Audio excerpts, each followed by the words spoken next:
తెలుగు రాష్ట్రాల్లోని పెట్రోల్ బంకుల్లో అర్ధరాత్రి నుంచి డెబిట్ క్రెడిట్ కార్డుల లావాదేవీలు నిలిచిపోనున్నాయి. డెబిట్ క్రెడిట్ కార్డుల లావాదేవీలపై 1% సేవా రుసుం విధించాలన్న నిర్ణయాన్ని నిరసిస్తూ పెట్రోల్ బంకుల యజమానుల సంఘం ఈ నిర్ణయాన్ని ప్రకటించింది. ఈ అర్ధరాత్రి నుంచి ఈ విధానం అమల్లోకి రానుంది.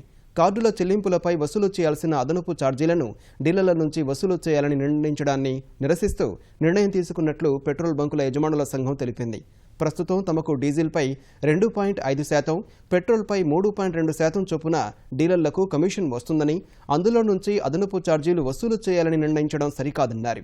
తమ లావాదేవీల్లో 80% కార్డుల ద్వారానే జరుగుతున్నాయని, ఇలాంటి సమయంలో అదనపు ఛార్జీలను డీలర్ల నుంచి వసూలు చేయడం సరికాదన్నారు.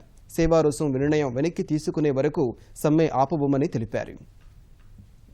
మనుగడ లేదని చెప్పి మేము ప్రభుత్వానికి, ఆయిల్ కంపెనీలకి అనేక సార్లు మేము విన్నవించుకుంటున్నా.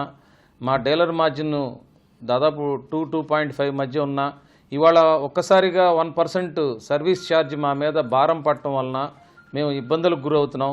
దయచేసి ఈ సర్వీస్ ఛార్జీని విత్డ్రా చేసేదాకా మేము పెట్రోల్ బంకుల్లో కార్డ్ స్వైపింగ్ అనేది నిలిపివేయడం అనేది జరుగుతుంది.